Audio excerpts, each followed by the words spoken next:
আসসালামু আলাইকুম। জব সলিউশনের নতুন আরেকটা ক্লাস দেখবেন এখন। এটা হলো বিআরটিসির একটা প্রশ্ন সমাধান, বাংলাদেশ সড়ক পরিবহন কর্পোরেশনের। এখানে পদের নাম হলো কন্ডাক্টর গ্রেড ডি। এই পরীক্ষা 27/4/2024 তারিখে হয়েছে। প্রথম প্রশ্নটা ছিল রিফাইন। রিফাইন শব্দের অর্থ হলো পরিশুদ্ধ। The antonym of expel. Expel মানে হলো বহিষ্কার। বহিষ্কার তখনই করা যায় যখন সে ভর্তি থাকে। তার মানে অ্যাডমিট মানে হলো ভর্তি, তার মানে এক্সপেলের অ্যান্টোনিয়াম বা বিপরীত শব্দ হবে কি? Admit. United we stand, divided we fall. শূন্যস্থানে কি বসবে? উইর পরে ফল বসবে। রেডিয়াস। রেডিয়াসের শুদ্ধ বানান RADIUS, radius. What kind of noun is cattle? ক্যাটেলের নাউন। ক্যাটেল কোন ধরনের নাউন? ক্যাটেল হলো কালেকটিভ নাউন। আচ্ছা, এই যে প্রশ্নগুলা আমার এই বিআরটিসি যে সাজেশনটা দিয়েছিলাম প্রস্তুতির জন্য, সেই সাজেশন থেকে কমন ছিল। তো সরকারি বিভিন্ন মন্ত্রণালয়ের জন্য যারা প্রস্তুতি নিতে চাচ্ছেন, পরীক্ষার আগে শেষ সময় ভালো একটা প্রস্তুতি নেওয়ার জন্য যারা চূড়ান্ত সাজেশন পড়তে চান, আমার সাথে এই নাম্বারে হোয়াটসঅ্যাপে যোগাযোগ করবেন। আপনাদেরকে পরীক্ষার আগে চূড়ান্ত সাজেশনটা PDF করে হোয়াটসঅ্যাপে দিয়ে দেওয়া হবে। তো সেক্ষেত্রে অবশ্যই চার্জ প্রযোজ্য, যাদের প্রয়োজন শুধু তারা নক করবেন। উত্তরা গণভবন কোন জেলায় অবস্থিত? এই প্রশ্নটাও কমন ছিল। উত্তরা গণভবন এটা নাটোরে। এটা নাটের হবে না, নাটোর হবে। সিডাপের সদর দপ্তর কোথায়? এটা হলো ঢাকাতে। কোনটি নবায়নযোগ্য জ্বালানি নয়? নবায়নযোগ্য জ্বালানি নয়, নবায়নযোগ্য বলতে কি বোঝানো হয়? নবায়নযোগ্য মানে হলো যে জ্বালানিটা বারবার ইউজ করা যায়, ব্যবহার করা যায়, সেটাকে বলা হয় নবায়নযোগ্য জ্বালানি, বা যে জ্বালানিটা নতুন করে বারবার ব্যবহার করা যায় সেটা। তো এখানে নয় বলছে, কোনটা না? দেখেন, সৌরশক্তি মানে সূর্যের থেকে শক্তি দিয়ে যে জ্বালানিগুলো ব্যবহার করা হয় সেটাকে বলা হয় সৌরশক্তি। এটা বারবার ব্যবহার করা যায়। আজকে সূর্য উঠছে, সন্ধ্যা পর্যন্ত চার্জ হবে সূর্য থেকে, তারপরে সেটা চলবে, আবার পরবর্তী দিন আবার সূর্য থেকে চার্জ হবে। এটা হলো কি? নবায়নযোগ্য। পানি, এখানে পানি এটাও নবায়নযোগ্য জ্বালানি। তো পানি দিয়ে কিভাবে করে দেখেন, বাংলাদেশের কাপ্তাই লেক, সবাই নাম শুনছেন, অনেকে হয়তো দেখছেন। কাপ্তাই লেকে কৃত্রিমভাবে পানি আটকিয়ে রেখে সেখানে বিদ্যুৎ উৎপাদন করা হয়। এটাও নবায়নযোগ্য জ্বালানি। বায়ু, বাতাস থেকে কিন্তু বিদ্যুৎ উৎপাদন করা যায়। বাংলাদেশের একটা জেলা আছে, ফেনী জেলাতে বায়ু বিদ্যুৎ কেন্দ্র আছে। এটা কিন্তু পরীক্ষাতে আসে। বাংলাদেশের একমাত্র বায়ু বিদ্যুৎ কেন্দ্র কোথায়? উত্তর হলো ফেনীতে আছে এটা। তো বায়ু হলো কি? নবায়নযোগ্য জ্বালানি। এই জ্বালানির প্রশ্নগুলো বেশি আসে, এই জন্য এটা পুরো অপশন সহ আলোচনা করলাম।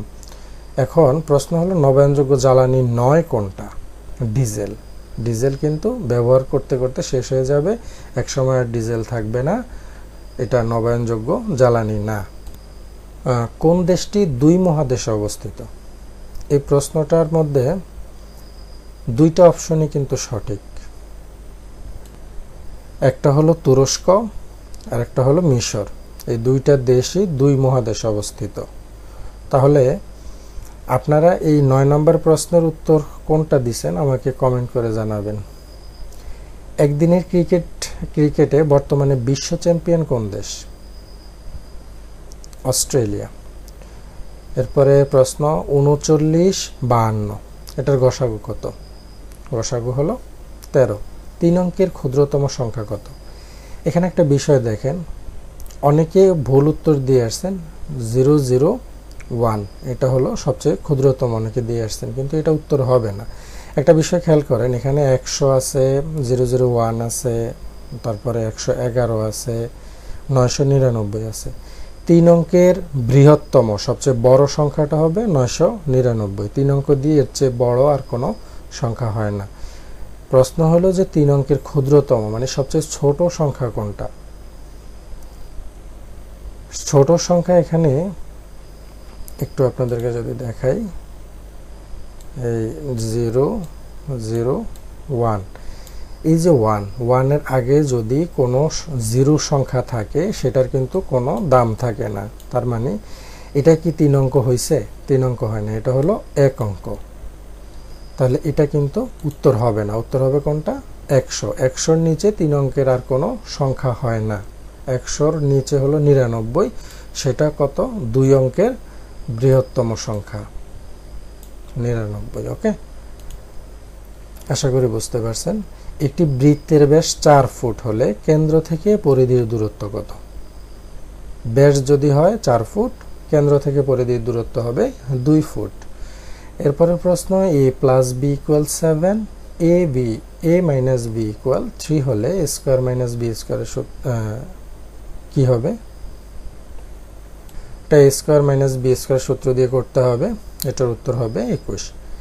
5টি ক্লাসের ছাত্রছাত্রীর সংখ্যা যথাক্রমে 27, 32, 18, 23 এবং 20 হলে গড় ছাত্রছাত্রীর সংখ্যা কত? ছাত্রছাত্রীর গড় বের করতে বলছে। গড় সংখ্যা হবে এখানে 24। এরপরের প্রশ্ন, একটি কাজ 16 জন 6 দিনে করতে পারে, 3 জন কত দিনে কাজটি করতে পারবে? এই ম্যাথের এই কোশ্চেনগুলো আমার সাজেশন থেকে কমন ছিল। এই অঙ্কটা কিভাবে করবেন দেখেন, এই অঙ্কটা করা একেবারে ইজি। একটি কাজ 10 জন 6 দিনে করতে পারে, দিন এখানে পরে বলছে। 3 জন কত দিনে করতে পারবে? এখানে প্রশ্নে দিন বের করতে বলছে। এটা আমি শর্টকাটে করার টেকনিকটা বলি এভাবে, এই যে কমা পর্যন্ত এটা কিন্তু একটা বাক্য, আবার কমার পরের থেকে এটুক আর একটা বাক্য। আমি বলি যে এই যে কমা পর্যন্ত যেটা বলবে সেটা এভাবে লিখবেন। 10 আর 6 লিখছে,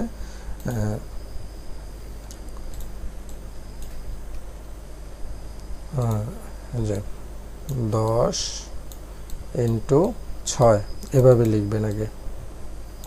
ওকে, এরপরে দাগ দিবেন একটা, দিয়ে প্রশ্নের পরের বাক্যে কি বলছে? 3 জন কত দিনে করতে পারে? 3 নিচে লিখবেন হরে, লিখে কাটাকাটি করেন। এবার 3 দিয়ে 6কে কাটলে 3 দুগুণে 6, আর 10 দিয়ে 2কে যদি গুণ করেন তাহলে 10 দুগুণে কত? 20। এটা হলো উত্তর। এই যে অপশনের সি, এটা হলো উত্তর। এভাবে শর্টকাট করবেন। বলতে পারেন যে এই রাফটুকু আপনি কোথায় করবেন? এই রাফটুকু যখন অ্যাডমিট কার্ডটা পরীক্ষার হলে নিয়ে যাবেন, অ্যাডমিট কার্ডের অপোজিটে সাদা যে অংশটা থাকে ওইখানে আপনি রাফটা করবেন। ওকে, পরবর্তী প্রশ্ন, 1 কাঠা ইকুয়াল 165 শতাংশ হলে, মানে 1.65 শতাংশ হলে 20 কাঠা কত শতাংশ হবে? এটা একদম ইজি। প্রথমে দশমিকটা উঠাই দিবেন, দশমিক উঠাই দিয়ে 165 থেকে 20 দিয়ে গুণ করবেন। 165কে 20 দিয়ে গুণ করলে হবে 3300। কত হবে? 3300 এভাবে হবে।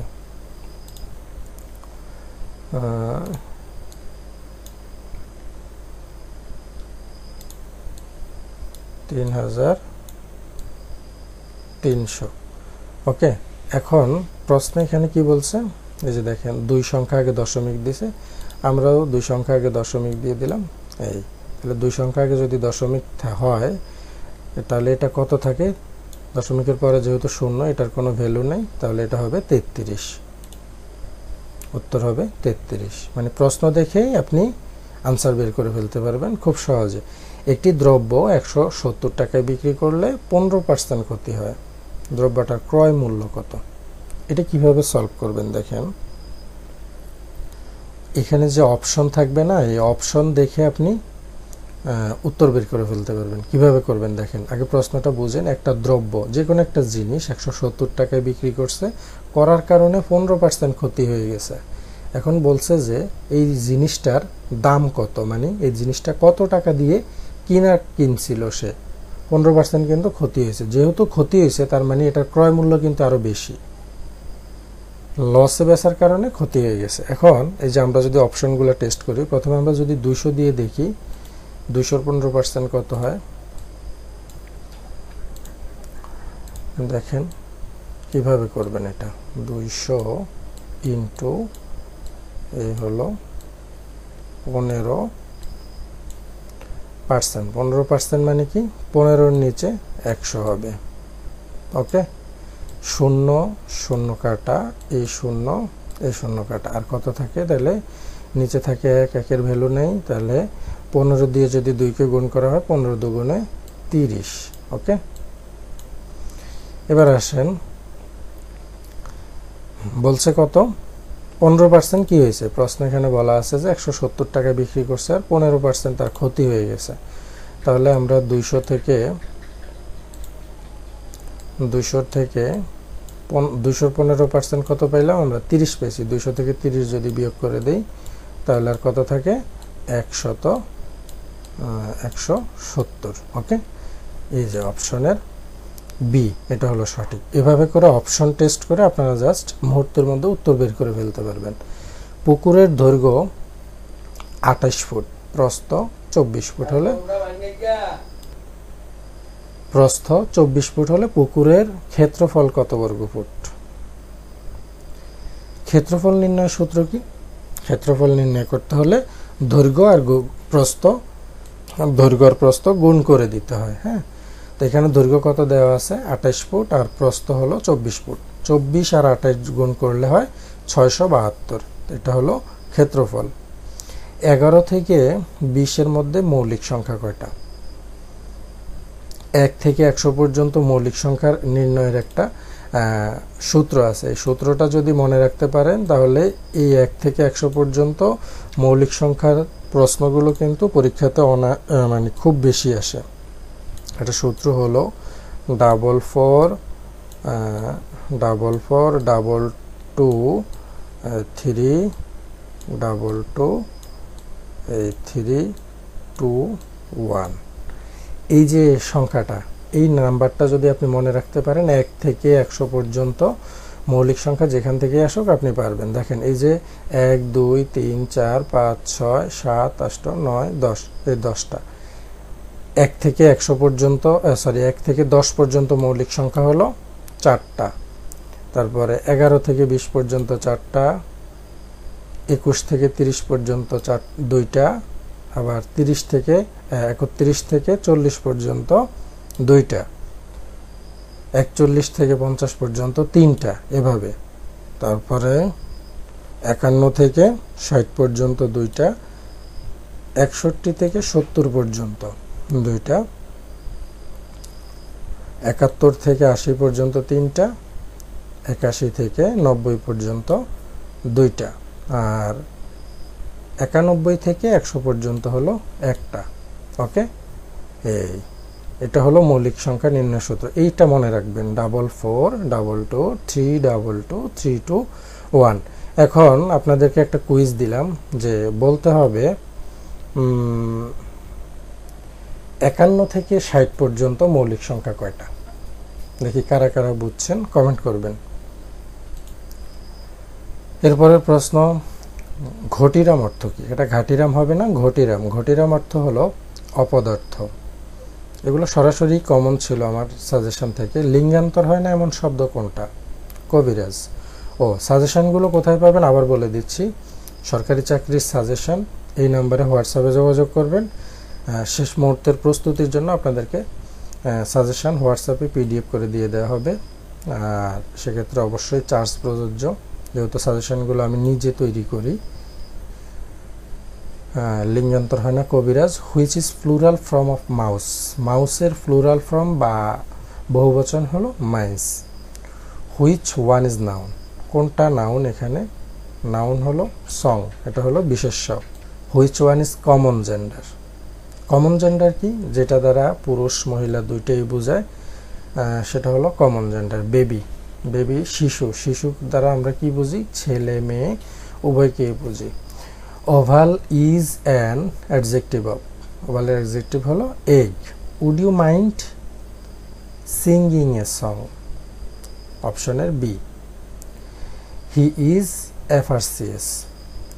এফআরসিএস একটা ডিগ্রি, এমবিবিএস একটা ডিগ্রি, এমএ, তারপরে যত রকমের ডিগ্রি আছে, শিক্ষাগত যোগ্যতা বা বিভিন্ন ডিগ্রি আছে, এই ডিগ্রির আগে সব সময় এন বসবে, এটা মাথায় রাখবেন। বিশেষ করে এই প্রশ্নটা হি ইজ MA আসে, MBBS আসে, আবার FSCS এভাবেও আসে। সো ডিগ্রি থাকলে আগে এন বসাই দিবেন, আর কোনো কথা নাই। ব্রিফ মানে কি? Brief means short. আপনারা যখন পড়াশোনা করছেন তখন ব্রিফ কোশ্চেন ছিল পরীক্ষাতে। ব্রিফ কোশ্চেন মানে হলো সংক্ষিপ্ত প্রশ্ন উত্তর, সংক্ষিপ্ত প্রশ্ন। তো brief means short. I have interest in the matter, কি হবে? I have no interest in the matter, এই বিষয়ে আমার কোনো আগ্রহ নেই। কোনটা দেশি শব্দ? এখানে দেশি শব্দ হলো কুলা। সূর্য শব্দের সমার্থক শব্দ হলো মিহির। বনে বনে ফুল ফুটেছে, এখানে ফুল শব্দটা কি? একবচন, বহুবচন, উভয়। ফুল কি একটা ফুটে? বনে বনে তাও ফুটছে, তার মানে ফুল একটা ফোটে নেই, অনেকগুলা ফুল ফুটছে, তাহলে এটা হবে কি? বহুবচন। শেষের কবিতা একটা কি? শেষের কবিতা হলো একটা উপন্যাস। এটা নামে কবিতা, কিন্তু আসলে এটা একটা উপন্যাস। কখন? দন্তান্ন হয় না, ট বর্গের আগে দন্তান্ন হয় না। আষাঢ় বানান শুদ্ধ হলো সরেয়া মদিনাস্য আকা দশিন্ডর, আষাঢ়। অনেকের মধ্যে এক কথায় প্রকাশ হলো অন্যতম। বিজ্ঞানের বি উপসর্গ কোন অর্থে ব্যবহৃত হয়েছে? বিজ্ঞান মানে হলো বিশেষ জ্ঞান, বি উপসর্গটা এখানে বিশেষ ব্যবহার হয়েছে। আমার যাওয়া হয়নি, এখানে আমার, আমার হলো কর্তায় ষষ্ঠী। নেক্সট প্রশ্ন, ভাষার ক্ষুদ্রতম একক ধ্বনি। আলহামদুলিল্লাহ, আজকের এই প্রশ্নে আমার সাজেশন থেকে সর্বোচ্চ কমন ছিল। কোনটি আঞ্চলিক প্রতিষ্ঠান নয়? ফাও আঞ্চলিক প্রতিষ্ঠান নয়।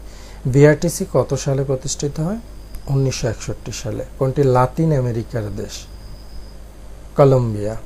লালবাগ কেল্লা কোন আমলে প্রতিষ্ঠিত হয়েছে? মোগল আমল। ভাষা আন্দোলন কত সালে হয়? 1952 সালে। বাংলাদেশ সরকারের প্রধান কে? সরকার প্রধান হলো প্রধানমন্ত্রী। জাতির পিতার জন্ম কত সালে? আমি পরীক্ষার আগে একটা ক্লাসে, জব সলিউশনের একটা ক্লাসে এই বিষয়টা আলোচনা করছিলাম। জাতির পিতার জন্ম হলো 1920 সালে। বঙ্গবন্ধু সম্পর্কে আপনাকে মাস্ট বি জানতে হবে, কারণ বঙ্গবন্ধু থেকে প্রত্যেকটা চাকরি পরীক্ষাতে 2-3টা কোশ্চেন থাকে। এখানে একটা কোশ্চেন আসলো। বাংলাদেশের আইনসভার নাম হলো জাতীয় সংসদ। এরপরে প্রশ্ন, 160-এর 90% কত? এই প্রশ্ন কিভাবে ইজিলি করবেন 160-এর 90%, এখনই বের করে দেখাচ্ছি আপনাদেরকে। প্রথমে 160 লিখবেন, ইন্টু দিবেন, কত পার্সেন্ট বলেছে? 90%। 90 লিখবেন। 90% মানে কি? 90 ভাগ 100। ওকে, এই 0 0 কাটা, এই 0 এই 0 কাটা। এখন 16 আর 9 এই দুইটা গুণ করে দেবেন। 9 16 কত? 144। দেখছেন কত সহজ? বুঝলে? এখন এখানে যেই কোনো সংখ্যা যদি দেয় আপনাকে, আপনি ইজিলি সেটার পার্সেন্টেজ বের করে ফেলতে পারবেন।